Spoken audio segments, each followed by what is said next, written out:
As you know, the Canadian Race Relations Foundation was born out of the redress agreement that was signed between the Canadian government and the Japanese-Canadian community in 1988 to redress one of the worst cases of racial profiling in Canadian history. It was only a couple of years ago that the Chinese Head Tax and Exclusion Act, another case of racial profiling, was redressed. And then there are many other cases, some being partially addressed, while others are yet to be redressed at all. Any similarities between today's racial profiling and the historic versions are certainly part of the reasons why the Foundation supports this forum tonight. No doubt we all look forward to the discussion and possible solutions to this serious concerning issue. And now I would like to introduce to you our keynote speaker, Charles Smith, author of Crisis, Conflict, and Accountability. Charles has authored a number of papers dealing with equity and diversity in the legal profession for the Canadian Bar Association, where he recently served as its equity advisor. Currently a lecturer in cultural theory and cultural pluralism in the arts at the University of Toronto, Scarborough. Charles is also consultant to the Ontario Human Rights Tribunal. He is a member to the Canadian Court Challenges Program Equality Rights Panel and a research associate with the Canadian Centre for Policy Alternatives. His book on racial profiling, Conflict, Crisis, and Accountability, Law Enforcement and Racial Profiling in Canada, was released in October 2007 by the Canadian Centre for Policy Alternatives. Well, friends, please welcome Charles Smith.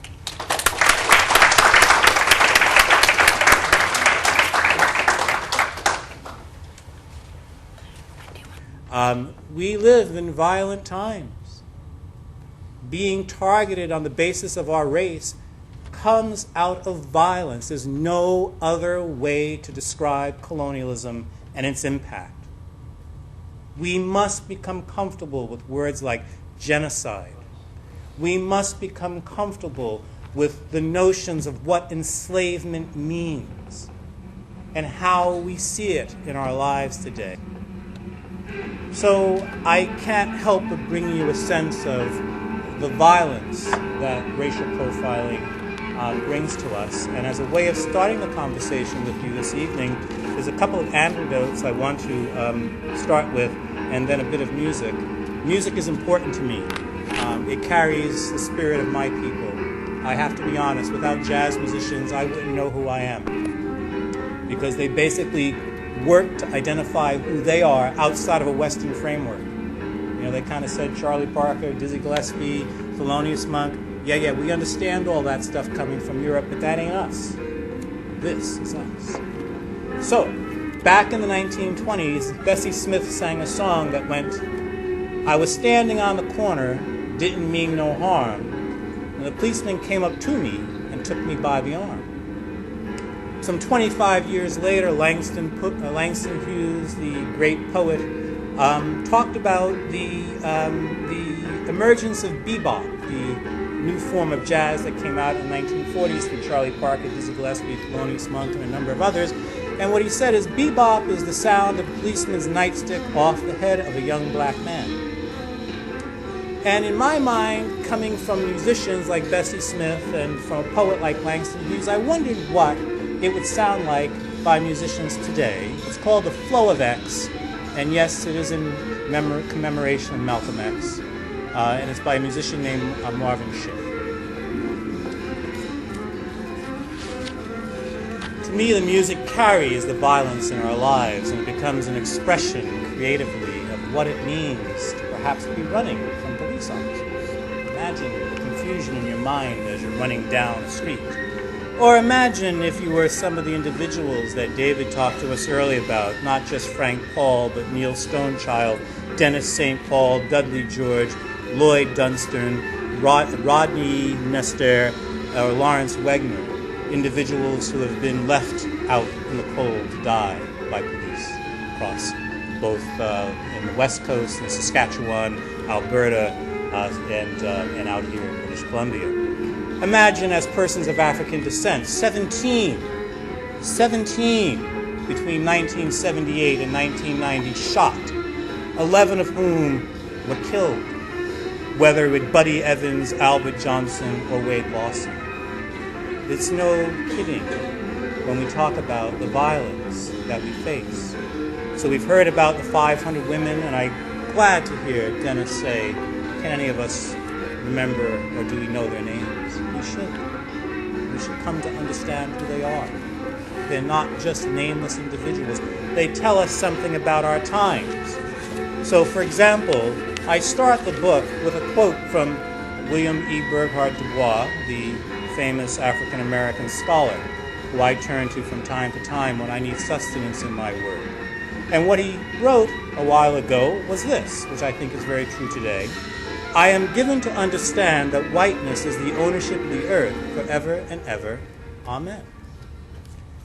However, we know that, and I talk about this, is Canada was imagined as a white supremacist state. When you have these laws that militate against Aboriginal people, persons of African descent, Albert's mentioned the Japanese-Canadian internment in World War II. We've had laws that have outlawed persons of Asian background to enter into this country. We had the Continuous Passage Act, which limited the opportunities of persons of South Asian descent to arrive here in Canada, and so on and so forth.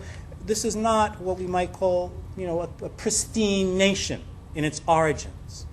And when we look at issues of racial profiling, what we find is through the instruments of immigration law or the unwillingness of chiefs of police to follow up on what happened in Kingston through Chief Kloss, and even Chief Kloss himself to follow up on his one-year study to look at the allegations of racial profiling and put systems in place, we have to wonder, why is there such a neglect? Why is there such disinterest on the part of those who are in power to hear what we are telling them about our daily lives?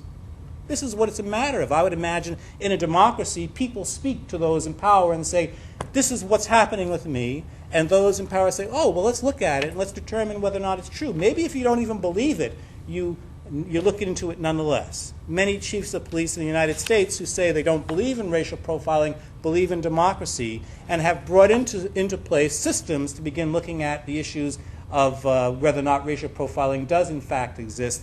My book talks about it toward the end of it, but I don't want to get into that much at this point in time, only to point out that in Canada, outside of Kingston, we have not got a police force that is willing to engage in the matter. And we have laws, particularly through the anti-terrorism laws, where many legal scholars have said to the federal government, you should be banning racial profiling in the law. Remember the Attorney General of the day, Justice Minister Irwin Cotler said, this law is charter-proof. But he would not put in it clauses that would ban racial profiling, despite the many allegations that were coming from communities and from some very, very knowledgeable legal scholars saying you must, whether it's Kent Roach or David Tanovich or Reem Body, I can go on with the names of the BC Civil Liberties Association, et cetera, they ignored that. And of course what happens when we look at Project Thread, all persons of South Asian background. When we look at the individuals arrested in Toronto just over 2 summers ago, all persons of South Asian background. Now, I understand that being Muslim is a religion, so I assume that persons who are white can be Muslim. However, it's not white Muslims who are being stopped, to my knowledge. How brown-skinned people tend to be stopped all the time. And this continues on, and despite the evidence we provide to the government, nothing seems to change. Why? There's some interesting issues around the way police look at us.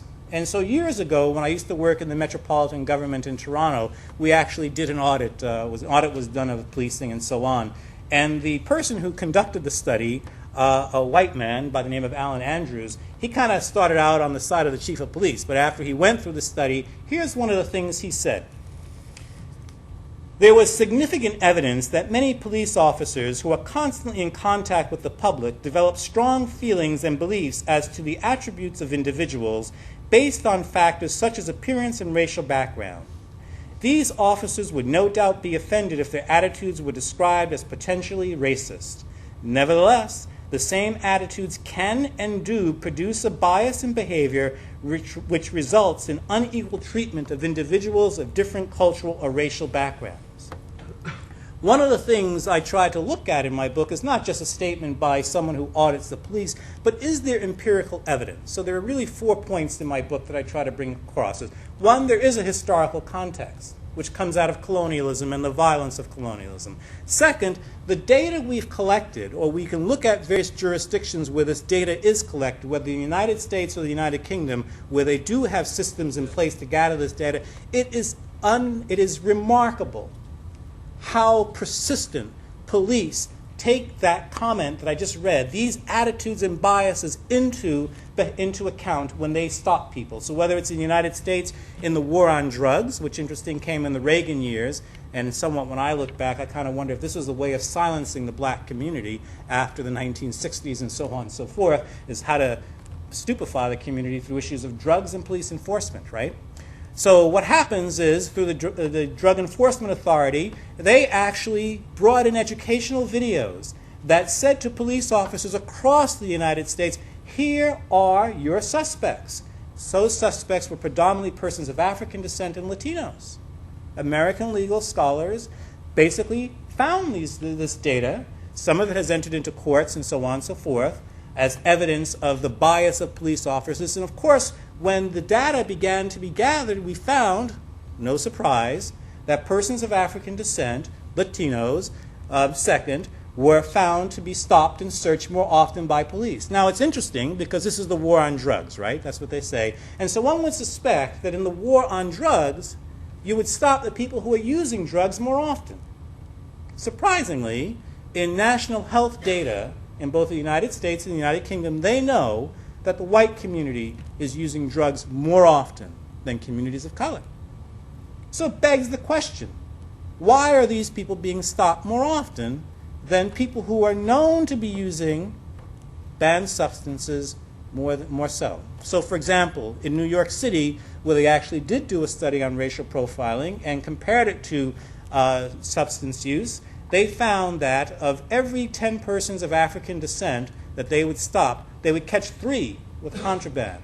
Of every 7 white persons they would stop, they would catch 3 or 4. Now, in terms of use of resources and so on and so forth, the math is fairly simple. If you're catching 3 out of 7 and 3 out of 10, you might want to focus, if you stop 3 more in the white community, you might have 5 out of 10. Nonetheless, we find the focus is on persons of African descent and Latinos. Similarly, in the United Kingdom, the same data comes forward in terms of the use of drugs and stop and search, to one point where I think it was a British tabloid that said that persons of African descent are stopped 27 times more frequently than whites. We know from our own studies, things like the Commission on Systemic Racism in the Criminal Justice System in Ontario, the impact of the war on drugs, through researchers like Scott Wortley, through Philip Stenning, and so on and so forth, that this is a pervasive problem. And it begins, to me, to hearken back to what does it mean to live in brown skin, to live, as Scott Wortley says, as the usual suspect. So, to be honest, personally, I get nervous when I walk down the street and a police car is behind me. So when the Toronto Star wrote the article, the series of articles, they titled it Singled Out, which is our story. That somehow or another, we, because of visible identification, what Albert called being a visible minority, we are very visible. And as a result of that, we are suspect. And it's not simply because we are brown skin. It comes out of a continuum, a historical continuum, in which power is at play. And so when I look at racial profiling today, and particularly we have to remember now Mayor Arar, I don't want to leave without commenting on that, and the others who have suffered being sent to countries to be tortured. This comes out of something that's common to those who are in power. Something that injects fear into our lives. It is important for us to recognize the history that each of our peoples has gone to, and not in a sense of, mine first or yours first, etc., but this is a common legacy of state incursion into our lives. It's a common legacy. So, Derrida tells us that we are in a time when police have become so powerful, and the industry behind police in surveillance technology has become so powerful that they, as he says, and I'm quoting here, they are no longer content to enforce the law, they want to make the law. And if you really want to know what that means, a few years ago, when Stephen Harper was first elected as the Prime Minister of Canada, one of the early things he wanted to do was to have police representatives on the advisory committees that choose judges. Right? That choose judges. This prompted the Chief Justice of the Supreme Court of Canada, and this is very rare. You know, these Chief Justices are supposed to be very impartial, objective, as if they're some kind of, non-human person. I mean, but Beverly McLaughlin had to come out and say, whoa, that is going a bit too far to have police on the panels that are going to recommend who was going to be on the judiciary. There's no line anymore between law enforcement and adjudication. So that gives you one sense of the lawlessness that pervades our life. Another, which I'm glad to see organizations like the British Civil Liberties Association protesting, is these trials for individuals who are terror suspects, where they don't know the evidence against them. Imagine that. Going into a trial where you could be deported to a country where you know you're likely to be tortured, and you don't know the evidence against you because it's national security. Now, if we were to say that everyone in Canada who came into court would not know the charges against them, people would rise up. But we've only said it about a certain group of people.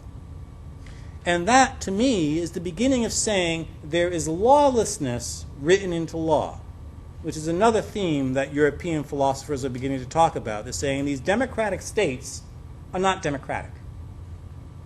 When it comes to people of color, we know that. Carol Tater and Francis Henry, in their book called The Color of Democracy, basically told us, here's the history of how racialized individuals, Aboriginal peoples, have been treated by these colonizing powers. There is no democracy here. Cornel West, the African-American philosopher, in looking at this, has come out with a book called Democracy Matters. And one of the things that he says, and I really do want to quote this before, as part of these comments, he says, "Let us not be deceived. The great dramatic battle of the 21st century is the dismantling of empire and the deepening of democracy. We live in a propitious yet perilous moment in which it has become fashionable to celebrate the benefits of imperial rule and acceptable to condone the decline of democratic governance." That's our challenge. And those of us in civil society, our challenge is to raise our voices. Our challenge is not to be silent. Our challenge is to educate each other. Our challenge is to understand our histories. Our challenge is to speak loudly. Our challenge is to speak clearly. Our challenge is to make the people who represent us now, and if they don't, then we must toss them in some way. We must make it impossible for them to govern. There's no other way.